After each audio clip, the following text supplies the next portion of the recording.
Namaskar, I'm Shubhendu Ghosh. Welcome to Global Scan. While United States and China are yet to arrive at a trade deal, a new point of difference is putting them at loggerheads again. The issue is China's alleged mistreatment of Uyghur Muslims. Meanwhile, the COP25 climate summit is underway in Madrid in Spain. UN Chief Antonio Guterres delivered a moving address to convey to the powerful nations in particular that they're still missing the political will to tackle climate catastrophe. Typhoon Kamuri lashes in Philippines, fiscal package to boost Japanese economy. All that and more. First, the headlines.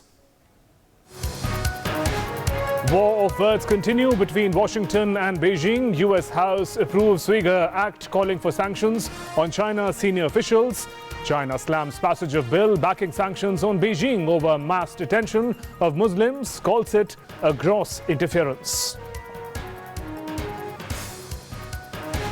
US President Donald Trump calls Democrats' impeachment report a joke. Legal experts called by Democrats say Trump's actions are impeachable.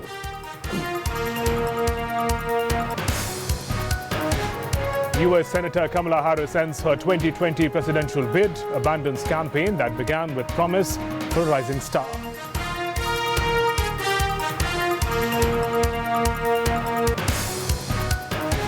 Political crisis in Malta and Finland. Malta's Prime Minister resigns following criticism over his government's handling of investigation of a journalist's killing.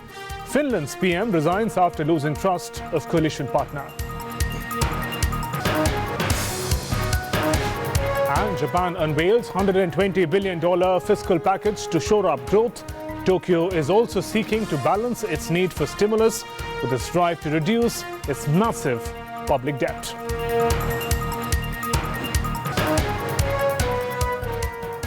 Now let's begin with news from the Americas.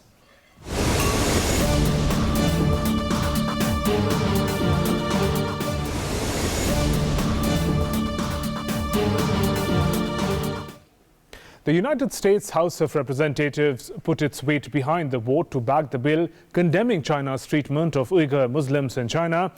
The bill requires the United States President to condemn abuses against Muslims and call for closure of the camps in China's far western region. China has reacted angrily after US passed a bill requiring Trump administration to toughen its response to Xinjiang, where more than 1 million Muslims, mostly ethnic Uyghurs, are being held in what is referred to as re-education camps.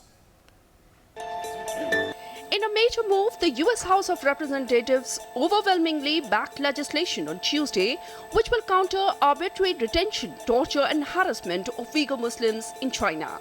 The Uyghur Human Rights Policy Act 2019 bill was passed by 401 to 1 in the House of Representatives. We are sending a message to Beijing. America is watching and we will not stand silent. This legislation helps uncover the truth, requiring reports by the DNI, Director of National Intelligence, the State Department, the FBI, about the depths of the crisis and about China's campaign about journalists exposing the facts. It creates accountability, ensuring transparency of Chinese and foreign companies involved in the camps. It also calls for targeted sanctions on members of Chinese government and names the Communist Party secretary in the Xinjiang Autonomous Region. It also requires the US President to condemn abuses against Muslims and call for closure of mass detention camps in the northwestern region of Xinjiang. The bill needs approval from the Senate and from the President Donald Trump. China reacted angrily, calling it gross interference. The US House of Representatives just passed the so-called 2019 Uyghur Rights Act. The relevant bill deliberately slanders the human rights situation in China's Xinjiang and unabashedly blackens China's efforts to eliminate extremism and crack down on terrorism. It intentionally attacks China's governing policies in Xinjiang, seriously violates the basic principles of international law and international relations, and seriously interferes in China's internal affairs. China expresses righteous indignation and resolute opposition. 破坏新疆繁荣稳定、遏制中国发展壮大的图谋绝对。 The purpose of the bill is to address gross violations of universally recognized human rights. It also accuses China of systematically discriminating against Uyghurs by denying them a range of civil and political rights, including the freedom of expression, religion, movement, and fair trial. With Bureau Inputs, Global Scan Desk, DD India. Let's now get some update on the impeachment row in the United States. President Donald Trump has said the Democrats' impeachment report was a joke with no merit and complained that a hearing had been scheduled while he was out of the country. Doing a good job, and they scheduled it. The same thing happened a number of months ago when they put the United Nations, the UNGA, they put the United Nations situation. They had a hearing with somebody on the same day, and now they do it with NATO. These people, you almost question whether or not they love our country, and that's a very, very serious thing. Do they in fact love our country? Meanwhile, constitutional law experts called by Democrats testified on December 4th that President Donald Trump's actions concerning Ukraine represented impeachable offenses as House of Representatives Judiciary Committee began proceedings expected to end in charges against Trump. I'm not a supporter of President Trump. I voted against him. My personal views of President Trump are as irrelevant to my impeachment testimony as they should be to your impeachment vote. President Trump will not be our last president, and what we leave in the wake of this scandal will shape our democracy for generations to come. I'm concerned about lowering impeachment standards to fit a paucity of evidence and an abundance of anger. I believe this impeachment not only fails to satisfy the standard of past impeachments, but would create a dangerous precedent for future impeachments.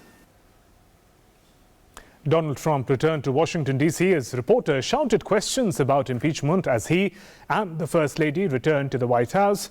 The House of Judiciary on Wednesday wrapped up hearing on whether Trump's efforts to pressure Ukraine to investigate a political rival amounted to impeachable offenses, a hearing that laid the groundwork for formal charges to be filed against the U.S. president.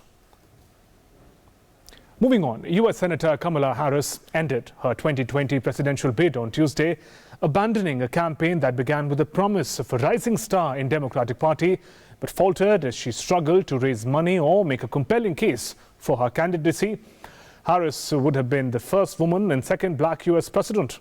She held a conference call with staff on Tuesday afternoon to inform them of her decision. This is according to sources who spoke on condition of anonymity. This is an inflection moment in the history of our country. It's a moment in time that is requiring us each and collectively to look in a mirror and ask a question, that question being, who are we? And I think we all know part of the answer to that question is we are better than this. Yet after climbing into double digits in opinion polls following a strong debate performance in June, Harris slid out of the top tier in recent months and lags behind the leading candidates' fundraising hauls. Her campaign recently began showing signs of trouble, including stagnant fundraising and public complaints by former staff that her staff was being treated poorly. Delegations from across the Americas met in Bogota, Colombia on December 3rd, agreeing to prohibit passage of Venezuelan President Nicolás Maduro and families and officials close to the leader. The meeting of foreign ministers from countries that are signatories to the Inter-American Treaty of Reciprocal Assistance sought to increase pressure on Maduro to call for elections. On the list are Maduro, his foreign minister Jorge Arreaza, defense minister Vladimir Padrino, vice president Delcy Rodriguez. Venezuela's economic and political crisis, which has led to widespread shortages of food and medicine and an exodus of people, has dominated recent regional meetings, with some states denouncing President Nicolás Maduro as a dictator, while others continue to back him. And now, moving to news from Europe.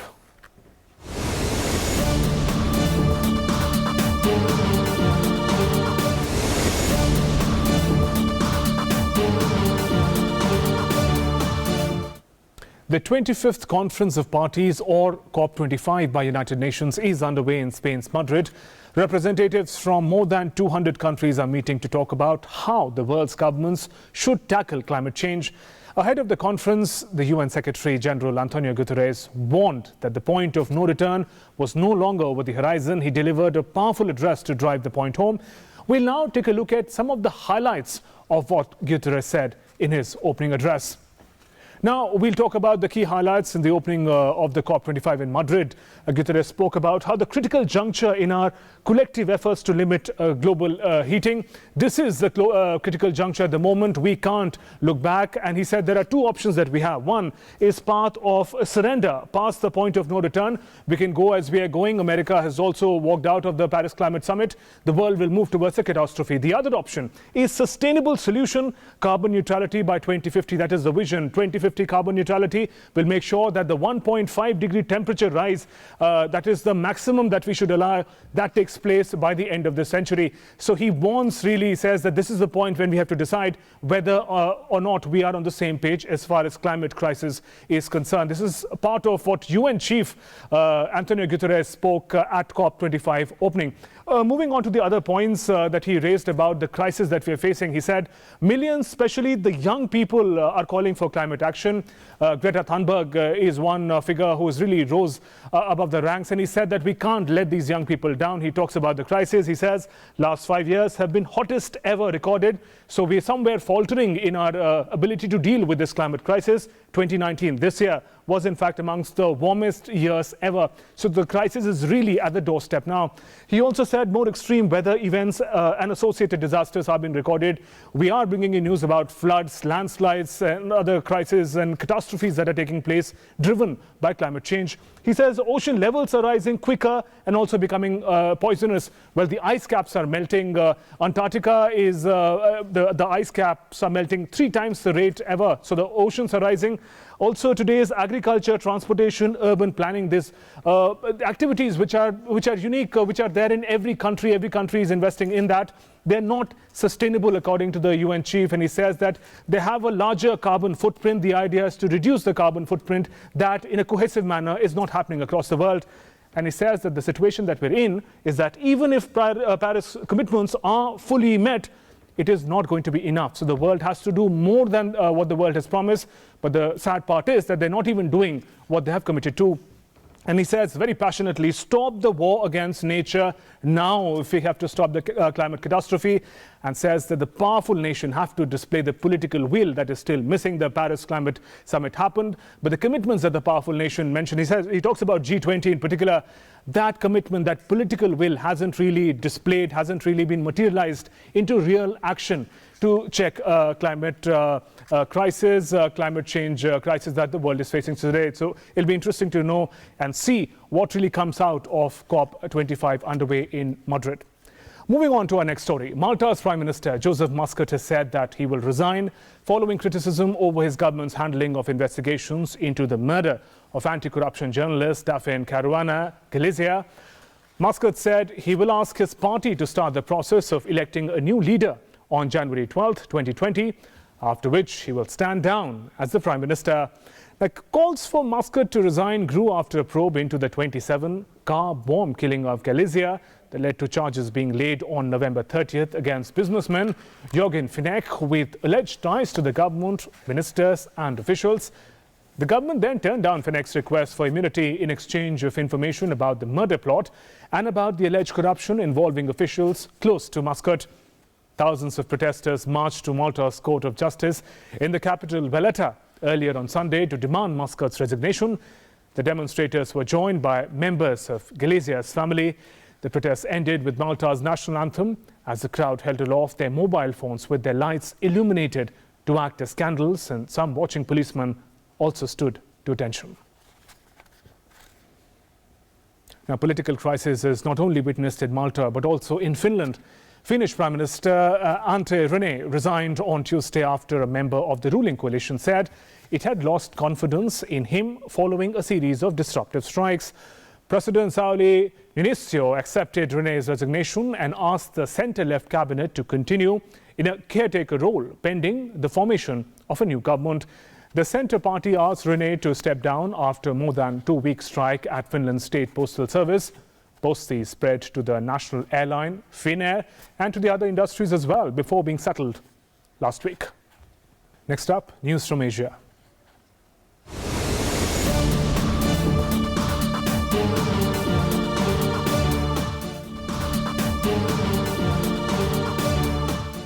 Japan's cabinet approved a $122 billion fiscal package on December 5th to support the stalling growth in the world's third largest economy amid offshore risks and as policymakers look to sustain activity beyond the 2020 Tokyo Olympics.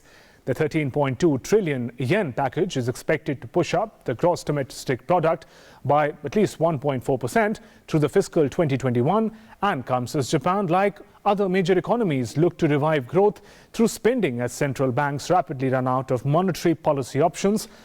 However, Tokyo is also seeking to balance its need for stimulus with its drive to reduce the massive public debt, which is more than twice the size of its GDP and industrial world's largest debt pile.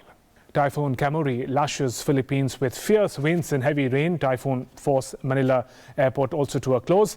Typhoon Kamuri on Tuesday lashed the Philippines with fierce winds. There were heavy rains forcing the capital Manila to shut down its international airport over safety concerns. The typhoon made its way westwards after landing on Luzon on December 3rd evening. Due to the high winds, Manila's Ninoy Aquino International Airport was also shut. All 4 terminals from 11 to 2300 hours on Tuesday, and also cancelled at least nearly 500 flights affecting about 100,000 passengers. Clear-up and repair efforts were underway following a typhoon that had left at least 3 people dead. Authorities evacuated some 225,000 people ahead of the arrival of the overnight Typhoon Kamuri, also known as locally as Tisoy. And moving on, King Carl Gustaf and Queen Sylvia of Sweden were on a 5-day visit to India. It's aimed at strengthening bilateral ties.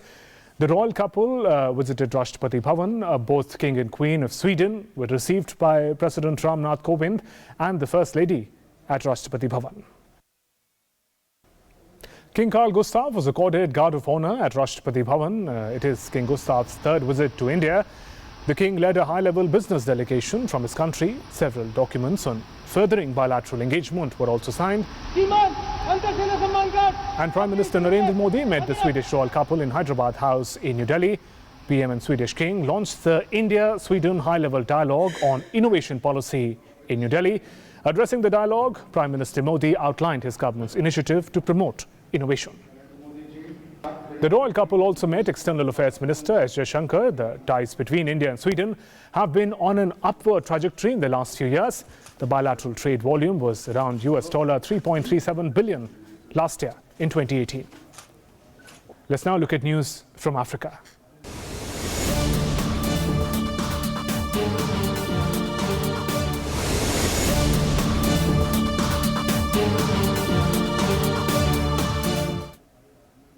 Massive fire following a powerful explosion at a ceramics factory killed 23 people, while it injured 130 in Sudanese capital of Khartoum on Tuesday.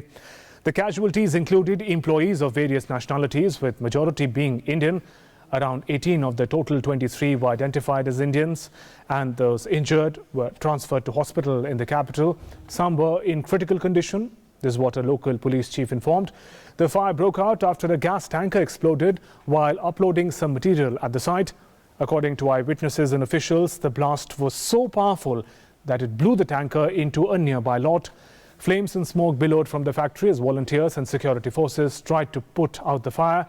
Amid this, the authorities did not suspect any foul play, and their preliminary observations suggested a lack of necessary safety measures and equipment at the factory, in addition to random storage of flammable materials. And now a quick roundup of some other important stories from across the world in Speed News.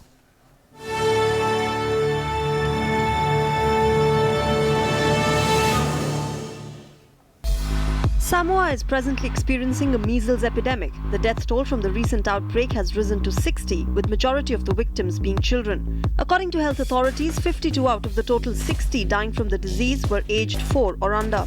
With the situation being so bad, other countries have come forward to offer help. Australia and New Zealand have even sent medical teams to cater to the medical needs of the patients. The island state, with population of just 2 lakh, declared a measles epidemic late in October after the first set of deaths. There are now more than 4,000 cases of measles recorded in the country. Australia bushfires refuse to die down. With around 130 fires still burning across New South Wales, fire services have warned of more damage. Over 2,000 firefighters continue to battle blazes. The Department of Education on Thursday closed 10 schools across parts of New South Wales due to fires. It is a double jeopardy for the citizens of Australia as hazardous smoke has engulfed the iconic Sydney Opera House and the Harbour Bridge. Bushfires have ravaged around 2.5 million acres of farmland and bush across Australia's east coast in the recent weeks and have destroyed over 500 houses so far. The South Korean pop and film industry has recently been marred by a series of untimely deaths. South Koreans mourned the death of 27-year-old actor Cha In-ha, the country's third young celebrity to die in the past 2 months. Cha In-ha was found dead in his apartment in Seoul on Tuesday, and the cause of death was not immediately known. His death comes just after a 28-year-old K-pop singer, Gu Hara, was found dead at her home last month. Gu Hara's death followed the apparent suicide of 25-year-old K-pop idol star Sulli. Germany on Wednesday expelled 2 Russian embassy employees, stating Russia's lack of cooperation in an investigation into the murder of a Georgian man in Berlin, in which prosecutors suspect Russian or Chechen involvement. Russia, which denies any involvement, responded swiftly, saying it would retaliate for what it called Germany's unfriendly move. The victim, also known as Zelim Khan Kangoshvili, was shot twice in the head in a central Berlin park in August as he was heading to a mosque. Russia's foreign ministry responded angrily and denied any involvement in the case. Around 168 million people, or about 1 in every 45, will need assistance in 2020. This is what the United Nations has said, adding that they would need $29 billion to provide that help. UN Under-Secretary General for Humanitarian Affairs and Emergency Relief Coordinator Mark Lowcock said that if the trends continue, the number will see an exponential rise in 2022. In 2018, the United Nations planned for 146 million people needing food, shelter, healthcare, emergency education or basic assistance in 2019, representing 1 in 50 people worldwide. But for 2020, the number has risen to 168 million, which happens to be the highest number recorded since World War II. Global Scan Desk, DD India. And now we get you all the action from the world of sports.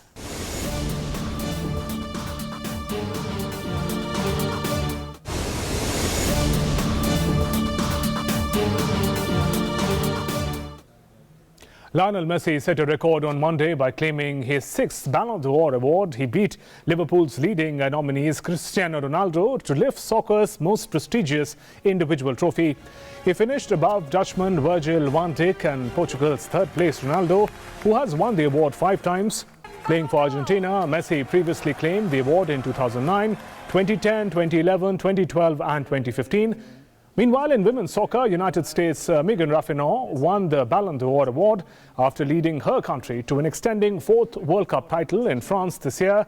As they retained the trophy, the 34-year-old midfielder, the standout player at the June-July tournament, succeeded Norway's Ada Hajberg, who did not take part in the World Cup.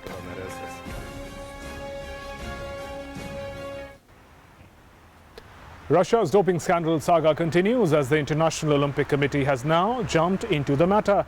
IOC on Tuesday said that resolution of Russia's ongoing doping scandal is moving ahead quickly. However, the next steps will be determined by a decision from the World Anti-Doping Agency next week. WADA is scheduled to meet on December 9th in Lausanne to consider a recommendation from its independent compliance review committee that the Russian Anti-Doping Agency will be ruled non-compliant. The recommendation followed an investigation that found data handed over from a Moscow lab had been manipulated and was neither complete nor fully authentic.